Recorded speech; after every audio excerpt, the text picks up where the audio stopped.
Side of Johnson, then Kenseth battling Mark Martin. Well, there were some bold moves made on that back straightaway right after that restart. Yeah, that's when the trouble spot over there, Larry. It's when you're in traffic and these guys get all bottled up. You don't have any. Look, they're 3 wide right here. What am I going to do? What am I going to do? I'm going down here where there isn't anybody. It looks weird. And I'm not so sure it's a good idea to do that, but they do make nice passes when they can get back up in front of people. Well, on the restart, Darrell, are you up to full speed by the time you're middle of the backstretch first time by? You may not, the guys in front of you may not be, but you may have such a head of steam that you got to have somewhere to go with it.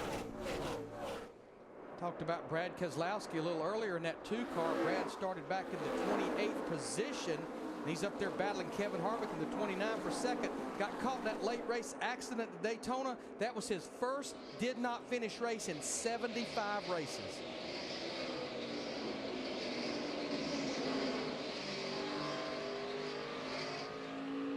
Larry, I think we're seeing exactly what we saw yesterday in that race. Those left side tires. Run those rights to death. You can put those lefts on there and pick up a lot of speed. Yeah, the rights aren't wearing, but the left sides are, which is backwards from what we normally have at an oval track.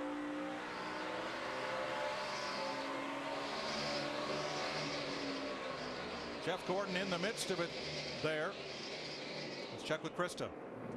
Remember at the start of the race, Mike, when I said Jeff Gordon and the 24 team have been shaking their heads about this new track configuration? Well, Gordon has made up ground on the track, but he was frustrated recently with the 42 of Juan Pablo Montoya. Here is some radio chatter from the 24 team. I'll ask that spotter if this is really how you want to do this. I'm standing next to him right now. I mean, because these have to be defensive, the guys behind the catching them. Yeah, 10-4. I'm talking to him, but you can't fix stupid. You gotta love them spotters. They tell it like it is, buddy. At least in their world. Joe Gibbs Racing teammates Denny Hamlin, Joey Logano race for 8th. Joey Logano on that 20 had a good run at Daytona, top 10 finish. Joey knows he's got to keep having performances like that and like this. This is a contract year for Joey Logano. Matt? Mike, great opportunity for Denny Hamlin and Darian Grubb just to gel, because Denny told me this is the first real race where handling is important. And he told me the biggest surprise about Darian, just he's so quiet on the radio. Meanwhile, they're trying to get that race car a lot better. He says it was just too free on takeoff for the first 2 to 4 laps, and then it went tight quickly on exit.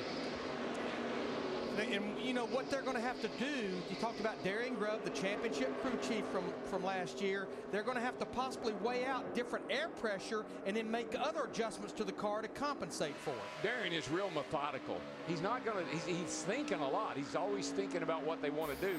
He doesn't talk a lot, though, on the radio. Still there, clear, clear. Carl Edwards makes the pass on Regan Smith, and look at Brad Keselowski. He and the 29 of Kevin Harvick just ran their fastest laps of this race here at lap 126.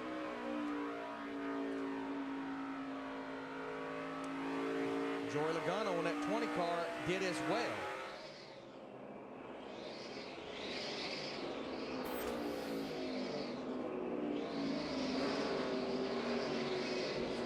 Well, Larry, I think fast forward here a little bit. We're nowhere near the end of the race yet, but I think we know what people will probably try on that last green flag stop or caution flag stop near the end of the race.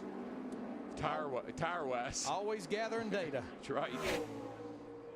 Kyle Busch leading Kevin Harvick by 1.8 seconds. Jimmy Johnson 2.7 off the lead. Keselowski on his bumper, and Mark Martin 3 seconds back of first place. Under caution in Phoenix, 137 laps complete out of 312, and this is the 3rd pit stop under this caution for Jimmy Johnson to work on the right rear. And I believe they probably have some lug stud issues, what the lug nuts go on, and probably what they may do is add a little bit of wheel spacer on there just to take care of where maybe those threads on the lug stud are having an issue. Chad looks pretty confident. He didn't look like he was all that worried. And it is a pretty easy fix if that's the problem. No, we've got at least 2 more pit stops to make for sure. Johnson remains on the lead lap, currently posted 25th. Jamie McMurray, crash damage to the right front. He also continues on the lead lap, and so does the other car involved, A.J. Allmendinger. Looks like a little more serious work being done on Paul Menard's car. Let's stop in at the University of Farmers. Jeff Hammond. Mike, we said it in the pre-race. You've got to manage your brakes when it comes to this racetrack. It's just like a short track. If you don't take care of them, they won't take care of you. From on board Casey Kane's car, you see the 13 car back in, come around, go up into the outside wall, and just basically just hammer that outside wall. All because the brakes went away. Right over my shoulder, you can see what's left of this race car when the brakes don't work here. And guys, we're just reaching halfway. You've got to manage your brakes all race long. Certainly 2012 not starting off for Casey Mears like he'd like to see it. Made the swap over to Ford during the off season. They had the fuel pressure issue last week, and now this.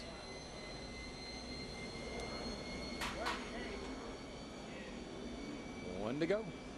Out of the race, Josh Wise, Casey Mears, Joe Nemechek, Robbie Gordon, Scott Riggs, and Michael McDowell.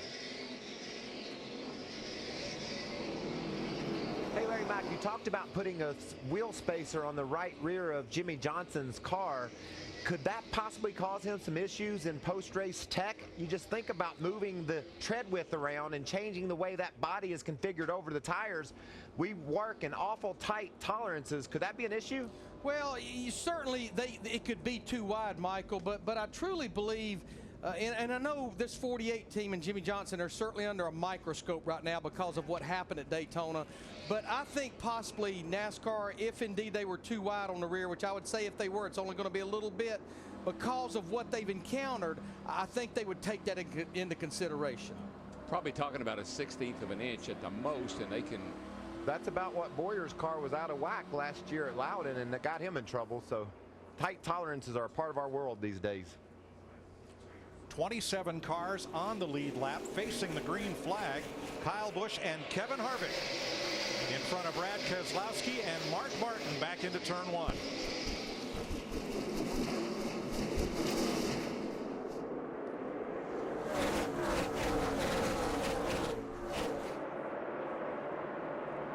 And Busch scrambling to try to hold on to second as Harvick scoots away. Can't do it. Keselowski to second. Chevy, Dodge, Toyota, the front 3.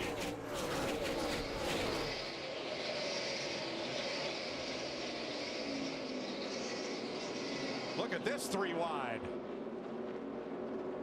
And Kurt Busch up in the loose stuff. It's a scramble. Hangs on. It is a scramble, man, on these restarts. They're everywhere. Up against the wall, down on the apron. Darrell, what I'm seeing is that more than ever, Phoenix is racing like a short track because it's a long hold tenet of short track racing. The best opportunity to make your passes is on a restart. Got to get them while they're all bunched up. You can get a whole lot. You can get a whole bunch of them that way. Once they get strung out, it's a little more difficult. Keselowski slipped. Here comes Hamlin on the inside. And Edwards stacks him up with Ryan Newman, and Jeff Gordon has to bail out of it in turn 3. Boy, Carl did a good job not to get into the 39 car. Newman did a good job not to get into 24 at Gordon. That was all tight racing. These are all drivers that stayed out under that last caution, elected not to come to pit road. Biffle up high.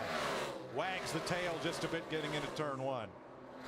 But the top running driver right now, as we see right here, a battle for the lead. Kevin Harvick in the 29 underneath Kyle Busch in the 18. Kevin Harvick led this race earlier, wanting to lead again.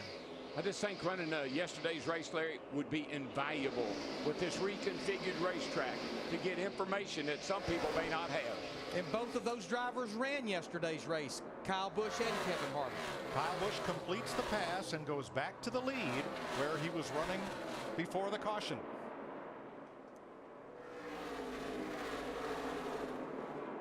And now Edwards back to work on Ryan Newman on the outside. This is for 11th with Jeff Burton looking on in the 31. Darrell, to your point, our top 4 drivers ran the race yesterday. Yeah, Kyle Keselowski. Busch, Harvick, Keselowski, and Hamlin. And they all were very